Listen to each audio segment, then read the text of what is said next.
Hi everyone, welcome to join to learn. ಇವತ್ತಿನ ಒಂದು ಸೆಷನ್ನಲ್ಲಿ 2024 ಜನವರಿ 26ರ ಪ್ರಚಲಿತ ಘಟನೆಗಳ ಕುರಿತು ಚರ್ಚೆ ಮಾಡೋಣ. ಕ್ಲಾಸನ್ನು ಸ್ಟಾರ್ಟ್ ಮಾಡೋಕ್ಕಿಂತ ಮುಂಚೆ ಒಂದು ಸ್ಮಾಲ್ ಹಾಗೂ ಇಂಪಾರ್ಟೆಂಟ್ ಇನ್ಫಾರ್ಮೇಷನ್. ಪ್ರತಿದಿನ ಬೆಳಗ್ಗೆ 9 ಗಂಟೆಗೆ ಜಾಯಿನ್ ಟು ಲರ್ನ್ ಯೂಟ್ಯೂಬ್ನಲ್ಲಿ ಕರೆಂಟ್ ಅಫೇರ್ಸ್ನ ಕ್ಲಾಸ್ ಇರುತ್ತೆ. ಹಾಗೆ ಹಳೆಯ ಕರೆಂಟ್ ಅಫೇರ್ಸ್ನ ಕ್ಲಾಸ್ಗಳನ್ನು ನೋಡೋಕೆ ಕೆಳಗಡೆ ಡಿಸ್ಕ್ರಿಪ್ಷನ್ನಲ್ಲಿ ಒಂದು ಪ್ಲೇಲಿಸ್ಟ್ನ ಲಿಂಕನ್ನು ಕೊಡಲಾಗಿದೆ. ಆ ಲಿಂಕ್ ಮೂಲಕ ಹಳೆಯ ಕ್ಲಾಸ್ಗಳನ್ನು ಸಹ ತಾವು ನೋಡ್ಬೋದು ಅಂತ ಹೇಳ್ತಾ ಇವತ್ತಿನ ಒಂದು ಸೆಷನ್ನನ್ನು ಸ್ಟಾರ್ಟ್ ಮಾಡೋಣ. ಪ್ರಥಮ ಪ್ರಶ್ನೆ, ಡೆಸರ್ಟ್ ನೈಟ್ ಅನ್ನುವಂತಹ ಒಂದು ಸಮರಾಭ್ಯಾಸ ಇತ್ತೀಚೆಗೆ ಸುದ್ದಿಯಲ್ಲಿದ್ದು ಇದು ಯಾವ ದೇಶಗಳಿಗೆ ಸಂಬಂಧಿಸಿದೆ ಅಂತ ಪ್ರಶ್ನೆಯನ್ನು ಕೇಳಲಾಗಿದೆ. ಆಯ್ಕೆಗಳನ್ನು ಒಂದು ಸಲ ಗಮನಿಸಬೇಕಾಗುತ್ತೆ. ಭಾರತ ಮತ್ತು ಫ್ರಾನ್ಸ್, ಫ್ರಾನ್ಸ್ ಮತ್ತು UAE United Arab Emirates, UAE ಮತ್ತು ಭಾರತ, ಭಾರತ UAE ಮತ್ತು ಫ್ರಾನ್ಸ್. ಸರಿಯಾದ ಉತ್ತರ ಆಯ್ಕೆ 4 ಆಗುತ್ತೆ. ಈ ಡೆಸರ್ಟ್ ನೈಟ್ ಅನ್ನುವಂತಹ ಸಮರಾಭ್ಯಾಸ ಏನಿದೆ ಇದು ಭಾರತ, UAE ಮತ್ತು ಫ್ರಾನ್ಸ್ ನಡುವೆ ನಡೀತಾ ಇರುವಂತಹ ಒಂದು ತ್ರಿಪಕ್ಷೀಯ ಸಮರಾಭ್ಯಾಸ ಆಗುತ್ತೆ. ಇತ್ತೀಚೆಗೆ ಡೆಸರ್ಟ್ ನೈಟ್ ಅನ್ನುವಂತಹ ಸಮರಾಭ್ಯಾಸ ಅರಬ್ಬಿ ಸಮುದ್ರದ ವಾಯು ಪ್ರದೇಶದಲ್ಲಿ ಈ ಒಂದು ವಾಯು ಪ್ರದೇಶದಲ್ಲಿ ನಡೀತು. ಯಾಕೆ ಅರಬ್ಬಿ ಸಮುದ್ರದಲ್ಲಿ ಭಾರತ, UAE ಮತ್ತು ಫ್ರಾನ್ಸ್ ಈ ಒಂದು ಸಮರಾಭ್ಯಾಸವನ್ನ ಮಾಡ್ತಾ ಇದೆ ಅಂತ ಹೇಳಿ ನಾವು ತಿಳ್ಕೋಬೇಕಾಗತ್ತೆ.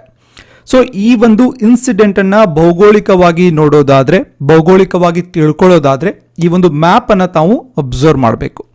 ಸೊ ಇಲ್ಲಿ ಭಾರತ ಇಲ್ಲಿದೆ, ಈ ಭಾಗದಲ್ಲಿ ಇಲ್ಲಿ UAE ಇದೆ, ಇಲ್ಲಿ ಫ್ರಾನ್ಸ್ ಇದೆ. ಸೊ ಈ ಮೂರು ದೇಶಗಳ ನಡುವೆ ಅರಬ್ಬಿ ಸಮುದ್ರ, ಈ ಒಂದು ಅರಬ್ಬಿ ಸಮುದ್ರದ ವಾಯು ಪ್ರದೇಶದಲ್ಲಿ ಈ ಡೆಸರ್ಟ್ ನೈಟ್ ಅನ್ನುವಂತಹ ಸಮರಾಭ್ಯಾಸ ನಡೀತಾ ಇದೆ. ಯಾಕೆ ಅರಬ್ಬಿ ಸಮುದ್ರದಲ್ಲಿ ನಡೀತಾ ಇದೆ, ಅರಬ್ಬಿ ಸಮುದ್ರದ ವಾಯು ಪ್ರದೇಶದಲ್ಲಿ ಅಂತಂದ್ರೆ ಅದಕ್ಕೆ ಕಾರಣ ಏನು ಅಂತಂದ್ರೆ ಯೆಮೆನ್ನ ಹೌತಿ ಬಂಡುಕೋರರ ಗುಂಪು ಅಥವಾ ಹೌತಿಯ ಟೆರರಿಸ್ಟ್ ಗುಂಪು. ಇಲ್ಲಿ ಏನಾಗ್ತಾ ಇದೆ ಸನ್ನಿವೇಶ ಅಂತಂದ್ರೆ ಭಾರತ ಹಾಗೆ UAE ಮತ್ತು ಫ್ರಾನ್ಸ್ನ ವಾಣಿಜ್ಯ ಹಡಗುಗಳ ಮೇಲೆ ಈ ಹೌತಿ ಬಂಡುಕೋರರ ಗುಂಪೇನಿದೆ ಅದು ಡ್ರೋನ್ ಮೂಲಕ ದಾಳಿ ಮಾಡ್ತಾ ಇದೆ.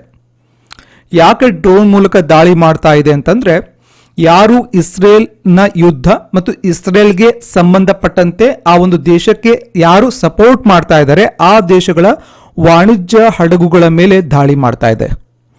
ಇಲ್ಲಿ UAE ಮತ್ತು ಭಾರತದ ಹಡಗುಗಳು, ವಾಣಿಜ್ಯ ಹಡಗುಗಳು ಇಲ್ಲಿ ಒಂದು ಏಡೆನ್ ಕೊಲ್ಲಿಯ ಮುಖಾಂತರ ಕೆಂಪು ಸಮುದ್ರವನ್ನ ಬಳಸಿಕೊಂಡು ಈ ಭಾಗಕ್ಕೆ ಒಂದು ವಾಣಿಜ್ಯ ವಹಿವಾಟವನ್ನ ಮಾಡುತ್ತೆ. ಈ ಒಂದು ಕೆಂಪು ಸಮುದ್ರ ಮತ್ತು ಏಡೆನ್ ಕೊಲ್ಲಿಯನ್ನು ಬಳಸಿಕೊಂಡು ಒಂದು ಸಂಚಾರವನ್ನ ಮಾಡುತ್ತೆ ವಾಣಿಜ್ಯ ಹಡಗುಗಳು. ಏಡನ್ ಕೊಲ್ಲಿಗೆ ಬಂದಾಕ್ಷಣ ಇಲ್ಲಿ ಯೆಮೆನ್ನಲ್ಲಿರುವಂತಹ ಹೌತಿ ಬಂಡುಕೋರರ ಗುಂಪೇನಿದೆ ಅದು ವಾಣಿಜ್ಯ ಹಡಗುಗಳ ಮೇಲೆ ದಾಳಿ ಮಾಡ್ತಾ ಇದೆ. ಹಾಗಾಗಿ ಈ ಡ್ರೋನ್ ಮೂಲಕ ಏನ್ ದಾಳಿ ಮಾಡ್ತಾ ಇದೆ ಅಲ್ವಾ, ಅದನ್ನ ಹತ್ತಿಕ್ಕೋಕೆ, ಅದನ್ನ ಗಮನಿಸೋಕೆ, ಅದರ ಮೇಲೆ ನಿಗಾ ಇಡೋಕೆ ಇಲ್ಲಿ ಒಂದು ಸಮರಾಭ್ಯಾಸವನ್ನ ಅರಬ್ಬಿ ಸಮುದ್ರದ ವಾಯು ಪ್ರದೇಶದಲ್ಲಿ ಈ ಮೂರು ದೇಶಗಳು ಫ್ರಾನ್ಸ್, UAE ಮತ್ತು ಭಾರತ ಹಮ್ಮಿಕೊಂಡಿರುತ್ತೆ. ಅದಕ್ಕೆ ಡೆಸರ್ಟ್ ನೈಟ್ ಅಂತ ಹೇಳಿ ಅದಕ್ಕೆ ಒಂದು ಹೆಸರನ್ನ ಇಟ್ಟಿರ್ತಾರೆ. ಇದು ಕಾನ್ಸೆಪ್ಟ್, ಇದು ತಮಗೆ ಗೊತ್ತಿರಬೇಕಾಗತ್ತೆ ಯಾಕೆ ಮಾಡ್ತಾ ಇದ್ದಾರೆ, ಏನು ರೀಸನ್ ಅಂತ ಹೇಳಿ. ಇನ್ನು ಹೌತಿ ಬಂಡುಕೋರರ ಗುಂಪು ಯಾವ ದೇಶಕ್ಕೆ ಸಂಬಂಧಿಸಿದೆ ಅಂತ ಕೂಡ ಪ್ರಶ್ನೆ ಕೇಳ್ತಾರೆ. ಅದು ಯೆಮೆನ್ ದೇಶಕ್ಕೆ ಸಂಬಂಧಪಡುತ್ತೆ. ಇನ್ನು UAE ಬಗ್ಗೆ ಸ್ವಲ್ಪ ಬೇಸಿಕ್ ಇನ್ಫಾರ್ಮೇಶನ್ ಅನ್ನ ತಿಳ್ಕೊಳ್ಳೋಣ. UAEಯ ಒಂದು ರಾಜಧಾನಿ ಅಬುದಾಬಿ, ಅದರ ಪ್ರಸ್ತುತ ಅಧ್ಯಕ್ಷ Mohammed bin Zayed Al Nahyan. ಹಾಗೆ ಇದರ ಕರೆನ್ಸಿ UAEಯ ದಿಹರಾನ್. ಸೊ ಇದರ ಕರೆನ್ಸಿ ಆಗುತ್ತೆ ದಿರಾನ್. ಇನ್ನು ಫ್ರಾನ್ಸ್ನ ರಾಜಧಾನಿ ಪ್ಯಾರಿಸ್, ಪ್ರಸ್ತುತ ಅಧ್ಯಕ್ಷರು ಇಮ್ಯಾನ್ಯುಯಲ್ ಮ್ಯಾಕ್ರಾನ್, ಇದರ ಕರೆನ್ಸಿ ಯೂರೋ. ಇನ್ನು ಯೆಮೆನ್ನ ರಾಜಧಾನಿ ಸನಾ, ಸೊ ಅಧ್ಯಕ್ಷರು ಯಾರಿದ್ದಾರೆ ರಶಾದ್ ಅಲ್ ಅಮಿನಿ, ಕರೆನ್ಸಿ ಯೆಮೆನಿ ರಿಯಾಲ್ ಆಗತ್ತೆ. ಮುಂದಿನ ಪ್ರಶ್ನೆ, ಅರಂಬೈ ಟೆಂಗೋಲ್ ಅನ್ನುವಂತಹ ಮಿಲಿಟರಿ ಸಂಘಟನೆ ಯಾವ ರಾಜ್ಯಕ್ಕೆ ಸಂಬಂಧಿಸಿದೆ ಅಂತ. ಸೊ ಹೆಸರನ್ನ ಗಮನಿಸಬೇಕು. ಅರಂಬೈ ಟೆಂಗೋಲ್ ಈ ಒಂದು ಮಿಲಿಟರಿ ಸಂಘಟನೆ ಸುದ್ದಿಯಲ್ಲಿದೆ, ಯಾವ ರಾಜ್ಯಕ್ಕೆ ಸಂಬಂಧಿಸಿದೆ ಅಂತ ಕೇಳಿದ್ದಾರೆ. ಆಯ್ಕೆಗಳು ಮಣಿಪುರ, ಅರುಣಾಚಲ ಪ್ರದೇಶ, ಮೇಘಾಲಯ, ಅಸ್ಸಾಂ. ಸರಿಯಾದ ಉತ್ತರ ಆಯ್ಕೆ ಒಂದಾಗುತ್ತೆ. ಇದು ಮಣಿಪುರ್ ರಾಜ್ಯಕ್ಕೆ ಸಂಬಂಧಿಸಿದ ಒಂದು ಮಿಲಿಟರಿ ಸಂಘಟನೆ ಆಗತ್ತೆ. ಯಾಕೆ ಈ ಸಂಘಟನೆ ಸುದ್ದಿಯಲ್ಲಿ ಇದೆ ಅಂತಂದ್ರೆ, ಈ ಒಂದು ಅರಂಬಾಯ್ ತೆಂಗೋಲ್ ಅನ್ನುವಂತಹ ಒಂದು ಸಶಸ್ತ್ರ ತೀವ್ರಗಾಮಿಗಳ ಸಂಘಟನೆ ಮಣಿಪುರ್ ರಾಜ್ಯ ರಕ್ಷಣೆ ಮಾಡುವುದಕ್ಕೆ ಸಂಬಂಧಪಟ್ಟಂತೆ ಮೈತೇಹಿ ಬುಡಕಟ್ಟಿಗೆ ಸಂಬಂಧಿಸಿದ 39 ಶಾಸಕರು ಮತ್ತು 2 ಸಂಸದರಿಗೆ ಒಂದು ಪ್ರತಿಜ್ಞಾ ವಿಧಿಯನ್ನ ಇತ್ತೀಚೆಗೆ ಬೋಧನೆ ಮಾಡಿದ್ದಕ್ಕೆ ಸುದ್ದಿಯಲ್ಲಿದೆ. ಸೊ ಈ ಒಂದು ಮಿಲಿಟರಿ ಸಂಘಟನೆಯ ಉದ್ದೇಶ ಏನು ಅಂತಂದ್ರೆ ಅದನ್ನು ನಾವು ಗಮನಿಸಬೇಕಾಗತ್ತೆ. 2020ರಲ್ಲಿ ಈ ಒಂದು ಸಂಘಟನೆ ಆರಂಭ ಆಗುತ್ತೆ. ಸೊ ಇದು ಇಂಪಾಲ್ದಲ್ಲಿ ತನ್ನ ಕಚೇರಿಯನ್ನ ಹೊಂದಿದೆ.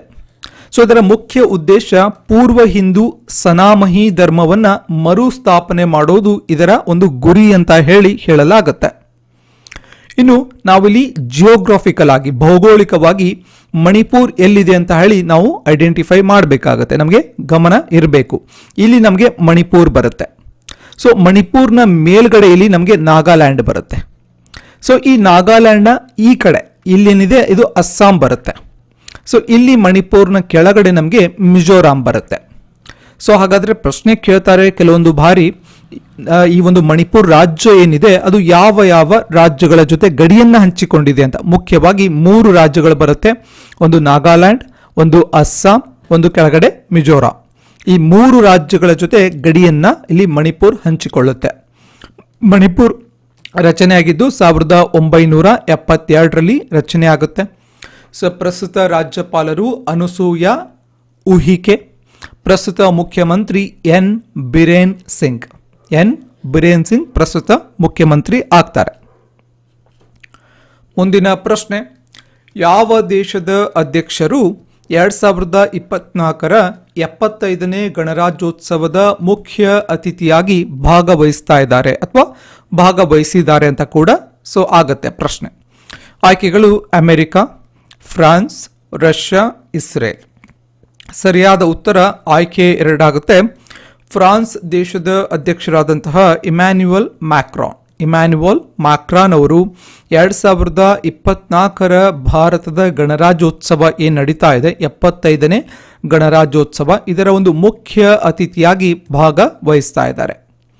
2023ರಲ್ಲಿ ಯಾರು ಭಾಗವಹಿಸಿದ್ರು ಈ ಒಂದು ಗಣರಾಜ್ಯೋತ್ಸವ ಇವೆಂಟ್ ಅಲ್ಲಿ ಮುಖ್ಯ ಅತಿಥಿಯಾಗಿ ಅಂತಂದ್ರೆ, ಅವಾಗ ಈಜಿಪ್ಟ್ ದೇಶದ ಅಧ್ಯಕ್ಷರಾದಂತಹ ಅಬ್ದೆಲ್ ಫತಾಹ್ ಅಲ್ ಸಿಸಿ ಅವರು ಭಾಗವಹಿಸಿದ್ರು. ಯಾರು? ಈಜಿಪ್ಟ್ ದೇಶದ ಅಧ್ಯಕ್ಷರು. ಕಳೆದ ಬಾರಿ 2023ರಲ್ಲಿ ಅಬ್ದೆಲ್ ಫತಾಹ್ ಅಲ್ ಸಿಸಿ ಈಜಿಪ್ಟ್ ದೇಶದ ಅಧ್ಯಕ್ಷರು. ಪ್ರಸ್ತುತ ಯಾರು ಭಾಗವಹಿಸಿದ್ದಾರೆ? Immanuel Macron. ಸೊ ಮುಂದಿನ ಎಕ್ಸಾಮ್ಸ್ ನಲ್ಲಿ ಇದನ್ನ ಕೇಳ್ತಾರೆ. ಸೊ ಇಲ್ಲಿ ನಕ್ಷೆಯನ್ನು ನಾವು ಯಾಕೆ ನೋಡಬೇಕು ಅಂತಂದ್ರೆ, ಇಲ್ಲಿ ನಮಗೆ ಐಡಿಯಾ ಇರಬೇಕಾಗತ್ತೆ ಯಾವ ದೇಶ ಎಲ್ಲಿ ಬರುತ್ತೆ ಅಂತ ಹೇಳಿ. ಯಾಕಂದ್ರೆ ನಕ್ಷೆ ಮೇಲೂ ಕೂಡ ಪ್ರಶ್ನೆಗಳನ್ನ ಕೇಳ್ತಾರೆ. ಸೊ ಭಾರತ ಇಲ್ಲಿದೆ ಒಂದು ಭೌಗೋಳಿಕವಾಗಿ. ಸೊ ಈ ಕಡೆ ಹೋದಾಗ ಇಲ್ಲಿ ನಮಗೇನಾಗುತ್ತೆ ಫ್ರಾನ್ಸ್ ಬರುತ್ತೆ. ಸೊ ಈ ಫ್ರಾನ್ಸ್ನ ಮೇಲ್ಗಡೆ ಇಲ್ಲಿ ಬೆಲ್ಜಿಯಂ ಇದೆ. ಫ್ರಾನ್ಸ್ನ ಮೇಲ್ಗಡೆ ಇಲ್ಲಿ ಫ್ರಾನ್ಸ್ನ ಕೆಳಗಡೆ ಇಲ್ಲಿ ಈ ಒಂದು ಭಾಗವನ್ನು ಗಮನಿಸಿದ್ರೆ ಸ್ವಿಟ್ಜರ್ಲ್ಯಾಂಡ್ ಇದೆ. ಸೊ ಇಲ್ಲೇನಿದೆ? ಇಟಲಿ ಇದೆ. ಇಲ್ಲೊಂದು ಚಿಕ್ಕದಾಗಿ ಏನು ಕಾಣ್ತಾ ಇದೆ ಅಲ್ವಾ, ಇದು ಮೊನಾಕೋ. ಇಲ್ಲಿ ಪಕ್ಕದಲ್ಲಿ ಸ್ಪೇನ್ ಬರುತ್ತೆ. ಸೊ ಇಷ್ಟು ದೇಶಗಳು ಒಂದು ಗಡಿಯನ್ನ ಸುತ್ತುವರೆದಿರ್ತಾವೆ ಫ್ರಾನ್ಸ್ ಜೊತೆಗೆ. ಫ್ರಾನ್ಸ್ ಯಾವ ಯಾವ ದೇಶಗಳ ಜೊತೆ ಗಡಿಯನ್ನ ಹಂಚಿಕೊಂಡಿದೆ ಅಂತ ಕೂಡ ನಾವು ನೆನ್ಪಿಟ್ಕೋಬೇಕಾಗುತ್ತೆ. ಯಾವ ದೇಶ? Belgium, Switzerland, Italy, Monaco and Spain. ಇಷ್ಟು ದೇಶಗಳ ಜೊತೆ ಗಡಿಯನ್ನ ಹಂಚಿಕೊಂಡಿರುತ್ತೆ. ಮುಂದಿನ ಪ್ರಶ್ನೆ, ಈ ಕೆಳಗಿನವುಗಳಲ್ಲಿ ಯಾವುದು ವಿಶ್ವಸಂಸ್ಥೆಯ ಭದ್ರತಾ ಮಂಡಳಿಯ ಕಾಯಂ ಸದಸ್ಯ ರಾಷ್ಟ್ರವಾಗಿದೆ ಅಂತ ಕೇಳಿದ್ದಾರೆ. ಸೊ ವಿಶ್ವಸಂಸ್ಥೆಯ ಭದ್ರತಾ ಮಂಡಳಿಯ ಕಾಯಂ ಸದಸ್ಯ ರಾಷ್ಟ್ರ ಯಾವುದು ಅಂತ. ಆಯ್ಕೆಗಳು ಭಾರತ ಮತ್ತು ರಷ್ಯಾ, ಅಮೆರಿಕ ಮತ್ತು ಭಾರತ, ಅಮೆರಿಕ ಮತ್ತು ಚೀನಾ, ಮೇಲಿನ ಯಾವುದು ಅಲ್ಲ. ಸರಿಯಾದ ಉತ್ತರ ಆಯ್ಕೆ 3 ಆಗುತ್ತೆ. ಅಮೆರಿಕ ಮತ್ತು ಚೀನಾ ಏನಿದೆ ಅದು ವಿಶ್ವಸಂಸ್ಥೆಯ ಭದ್ರತಾ ಮಂಡಳಿಯ ಕಾಯಂ ಸದಸ್ಯ ರಾಷ್ಟ್ರ ಆಗುತ್ತೆ. ಇತ್ತೀಚೆಗೆ ಏನಾಗುತ್ತೆ ಅಂತಂದ್ರೆ, ವಿಶ್ವಸಂಸ್ಥೆಯ ಭದ್ರತಾ ಮಂಡಳಿಯ ಸುಧಾರಣೆ ಅಗತ್ಯ ಅಂತ ಹೇಳಿ ಸೊ ಸಾಮಾನ್ಯ ಸಭೆಯ ಅಧ್ಯಕ್ಷರಾದಂತಹ ಡೆನಿಸ್ ಫ್ರಾನ್ಸಿಸ್ ಅವರು ಒಂದು ಸ್ಟೇಟ್ಮೆಂಟ್ ಅನ್ನ ಕೊಡ್ತಾರೆ. ಸೊ ಇಲ್ಲಿ ಭದ್ರತಾ ಮಂಡಳಿಯಲ್ಲಿ 2 ಸೆಕ್ಷನ್ ಬರುತ್ತೆ. ಒಂದು ಕಾಯಂ ಸದಸ್ಯ ರಾಷ್ಟ್ರ ಅಂತ ಬರುತ್ತೆ, ಇನ್ನೊಂದು ಹಂಗಾಮಿ ಸದಸ್ಯ ರಾಷ್ಟ್ರ ಅಥವಾ ಕಾಯಂ ಅಲ್ಲದ ಸದಸ್ಯ ರಾಷ್ಟ್ರ ಅಂತ ಬರುತ್ತೆ. ಇಲ್ಲಿ ಕಾಯಂ ಸದಸ್ಯ ರಾಷ್ಟ್ರಗಳು 5 ಇದ್ರೆ ಕಾಯಂ ಅಲ್ಲದ ಸದಸ್ಯ ರಾಷ್ಟ್ರಗಳು 10 ಇರುತ್ತೆ. ಸೊ ಈ ದೇಶಗಳ ಅವಧಿ 2 ವರ್ಷ ಇರುತ್ತೆ. ಸೊ 2 ವರ್ಷದ ನಂತರ ಆ ಒಂದು ಬೇರೆ ಬೇರೆ ದೇಶಗಳು ಈ ಒಂದು ಗುಂಪಿಗೆ ಬರುತ್ತೆ. ಹಾಗಾಗಿ ಇದರ ಡ್ಯೂರೇಷನ್ ಇರೋದು ಓನ್ಲಿ 2 ಇಯರ್ಸ್ ಇರುತ್ತೆ. ಇನ್ನು 5 ದೇಶಗಳು ಯಾವ್ದ್ಯಾವುದು ಈ ಒಂದು ಕಾಯಂ ಸದಸ್ಯ ರಾಷ್ಟ್ರಗಳು ಅಂತ ನಾವು ನೋಡೋದಾದ್ರೆ ಇಲ್ಲಿ ಮುಖ್ಯವಾಗಿ ರಷ್ಯಾ ಬರುತ್ತೆ. ಸೊ ರಷ್ಯಾ ಒಂದು ಕಾಯಂ ಸದಸ್ಯ ರಾಷ್ಟ್ರ. ಅದೇ ರೀತಿ ಚೀನಾ ಕಾಯಂ ಸದಸ್ಯ ರಾಷ್ಟ್ರ, ಅದರ ಜೊತೆಗೆ ಫ್ರಾನ್ಸ್ ಕಾಯಂ ಸದಸ್ಯ ರಾಷ್ಟ್ರ, ಹಾಗೆ ಬ್ರಿಟನ್ ಕಾಯಂ ಸದಸ್ಯ ರಾಷ್ಟ್ರ ಮತ್ತು ಅಮೆರಿಕ. ಸೊ ಈ 5 ದೇಶಗಳು ಏನಿದೆ ಇವು ಕಾಯಂ ಸದಸ್ಯ ರಾಷ್ಟ್ರಗಳಾಗುತ್ತೆ. ವಿಶ್ವಸಂಸ್ಥೆಯ ಒಂದು ಭದ್ರತಾ ಮಂಡಳಿಯ ಕಾಯಂ ಸದಸ್ಯ ರಾಷ್ಟ್ರಗಳು ನೆನ್ಪಿಟ್ಕೋಬೇಕು. ಅಮೆರಿಕ, ಫ್ರಾನ್ಸ್, ಬ್ರಿಟನ್, ರಷ್ಯಾ ಮತ್ತು ಚೀನಾ ಇದು 5 ಸದಸ್ಯ ರಾಷ್ಟ್ರಗಳಾಗುತ್ತೆ, ಕಾಯಂ ಸದಸ್ಯ ರಾಷ್ಟ್ರಗಳು. ಇನ್ನು ಕಾಯಂ ಅಲ್ಲದ 10 ಸದಸ್ಯ ರಾಷ್ಟ್ರಗಳೇನಿರುತ್ತೆ ಇವುಗಳ ಅವಧಿ 2 ವರ್ಷ ಇರುತ್ತೆ. 2 ವರ್ಷ ಆದಮೇಲೆ ಬೇರೆ ಒಂದು ರಾಷ್ಟ್ರಗಳಿಗೆ ಈ ಒಂದು ಅವಕಾಶ ಬರುತ್ತೆ. ಇದನ್ನು ತಾವು ನೆನ್ಪಿಟ್ಕೋಬೇಕಾಗತ್ತೆ. ಸೊ ಮುಂದಿನ ಪ್ರಶ್ನೆ, ಇತ್ತೀಚೆಗೆ ಈ ಕೆಳಗಿನವರಲ್ಲಿ ಯಾರಿಗೆ ದಿ ಬ್ಲಾವ್ಯಾಟಿಕ್ ಪ್ರಶಸ್ತಿ ಕೊಡಲಾಗಿದೆ? ಬ್ಲಾವ್ಯಾಟಿಕ್ ಈ ಒಂದು ಪ್ರಶಸ್ತಿ ಕೊಡಲಾಗಿದೆ ಅಂತ ಪ್ರಶ್ನೆ. ಆಯ್ಕೆಗಳು ರಾಹುಲ್ ಆರ್ ನಾಯರ್, ಮೆಹುಲ್ ಮಲಿಕ್, ತನ್ಮಯ್ ಭರತ್, ಮೇಲಿನ ಎಲ್ಲರೂ. ಸರಿಯಾದ ಉತ್ತರ ಆಯ್ಕೆ 4 ಆಗುತ್ತೆ. ಸೊ ಬ್ರಿಟನ್ ಮೂಲದ ಒಂದು ವೈಜ್ಞಾನಿಕ ಪ್ರಶಸ್ತಿ ಆಗುತ್ತೆ ಇದು. ಸೊ ಇದನ್ನ ಭಾರತೀಯ ಮೂಲದ 3 ಕೊಟ್ಟಿದ್ದಾರೆ. ಯಾರು? ರಾಹುಲ್ ಆರ್ ನಾಯರ್, ಮೆಹುಲ್ ಮಲಿಕ್, ತನ್ಮಯ್ ಭರತ್. ಬ್ಲವ್ಯಾಟಿಕ್ ಸ್ವಲ್ಪ ಪ್ರೊನೌನ್ಸಿಯೇಷನ್ ಟಫ್ ಅನ್ಸುತ್ತೆ. ಬ್ಲವ್ಯಾಟಿಕ್ ಅಂತ ತಾವು ನೆನಪಿಟ್ಕೋಬೇಕು. ಜಸ್ಟ್ ನಿಮಗೆ ನೆನಪಿದ್ರೆ ಸಾಕು. ಸೊ ಹಾಗಾಗಿ ಈ ಒಂದು ಪ್ರಶಸ್ತಿಯನ್ನು ಕೊಟ್ಟಿರ್ತಾರೆ. ಸೊ ಈ ಪ್ರಶಸ್ತಿ ಮೊತ್ತ ಏನಿದೆ ಅಂದಾಜು 5.7 ಕೋಟಿಯನ್ನು ಒಳಗೊಂಡಿರುತ್ತೆ. 5.7 ಕೋಟಿಯನ್ನು ಒಳಗೊಂಡಿರುತ್ತೆ. ರಸಾಯನಶಾಸ್ತ್ರ, ಭೌತಶಾಸ್ತ್ರ, ಇಂಜಿನಿಯರಿಂಗ್ ಮತ್ತು ಜೀವವಿಜ್ಞಾನ ಕ್ಷೇತ್ರದ ಸಂಶೋಧನೆಗಳಿಗೆ ಈ ಪ್ರಶಸ್ತಿಯನ್ನು ಕೊಡ್ತಾರೆ. ಸೊ ಇನ್ನು ಇವತ್ತಿನ ಒಂದು ವಾಕ್ಯದ ಪ್ರಚಲಿತ ಘಟನೆಗಳು. ಭಾರತ ಅರಾಬಿಕಾ ಮತ್ತು ರೋಬುಸ್ಟಾ ಕಾಫಿ ಉತ್ಪಾದನೆ ಮತ್ತು ರಫ್ತಿನಲ್ಲಿ ಏಷ್ಯಾದಲ್ಲೇ 3ನೇ ಅತಿ ದೊಡ್ಡ ರಾಷ್ಟ್ರ ಆಗುತ್ತೆ. ಸೊ ಕಾಫಿಯಲ್ಲಿ 2 ಒಂದು ಗ್ರೂಪ್ ಬರುತ್ತೆ, ವೆರೈಟಿ ಬರುತ್ತೆ, ಅರಾಬಿಕಾ ಕಾಫಿ, ರೋಬುಸ್ಟಾ ಕಾಫಿ ಅಂತ. ಸೊ ಇಲ್ಲಿ ಈ ಒಂದು ಕಾಫಿ ಉತ್ಪಾದನೆ ಮತ್ತು ಎಕ್ಸ್ಪೋರ್ಟ್ನಲ್ಲಿ ಭಾರತ ಏಷ್ಯನ್ ಕಾಂಟಿನೆಂಟ್ನಲ್ಲಿ 3rd ಪ್ಲೇಸ್ನಲ್ಲಿ ಇದೆ. ಮುಖ್ಯವಾಗಿ ಇಟಲಿ, ರಷ್ಯಾ, UAE ಮತ್ತು ಜರ್ಮನಿ ಹಾಗೂ ಟರ್ಕಿಗೆ ನಾವು ಕಾಫಿಯನ್ನು ಎಕ್ಸ್ಪೋರ್ಟ್ ಮಾಡ್ತೀವಿ. ಇನ್ನು 2ನೇ ಪಾಯಿಂಟ್ ತುಂಬ ಇಂಪಾರ್ಟೆಂಟ್ ಆಗುತ್ತೆ, star mark ಹಾಕೊಳ್ಳೇಬೇಕು. P B Varale ಅವರು ಸೊ ಕರ್ನಾಟಕ ಹೈಕೋರ್ಟ್ನ ಚೀಫ್ ಜಸ್ಟಿಸ್. ಸೊ ಇವರನ್ನ ಸುಪ್ರೀಂ ಕೋರ್ಟ್ನ ನ್ಯಾಯಮೂರ್ತಿಯಾಗಿ ನೇಮಕ ಮಾಡಿರ್ತಾರೆ. ಮೋಸ್ಟ್ ಇಂಪಾರ್ಟೆಂಟ್ ಪಾಯಿಂಟ್ ಆಗುತ್ತೆ. PB ವರಾಳೆ ಸುಪ್ರೀಂ ಕೋರ್ಟ್ನ ನ್ಯಾಯಮೂರ್ತಿಯಾಗಿ ನೇಮಕ ಆಗಿರ್ತಾರೆ.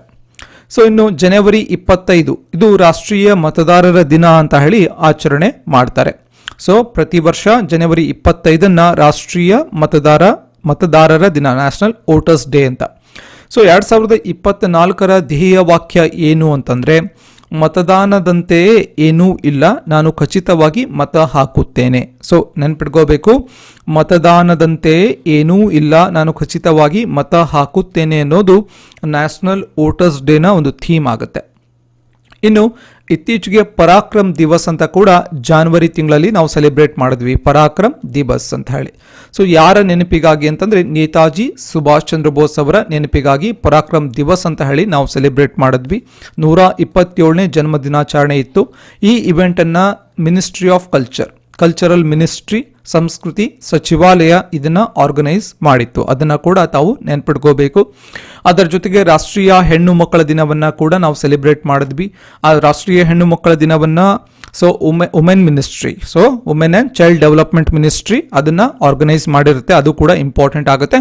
ಅದನ್ನೆಲ್ಲ ನಾನು ಪ್ರೀವಿಯಸ್ ಕ್ಲಾಸ್ಗಳಲ್ಲಿ ಚರ್ಚೆ ಮಾಡಿದ್ದೀನಿ. ದಯವಿಟ್ಟು ಸೀಕ್ವೆನ್ಸ್ ವೈಸ್ ಕ್ಲಾಸ್ ನೋಡಿದ್ರೆ ನಿಮಗೆ ಅರ್ಥ ಆಗುತ್ತೆ ಎವ್ರಿಥಿಂಗ್.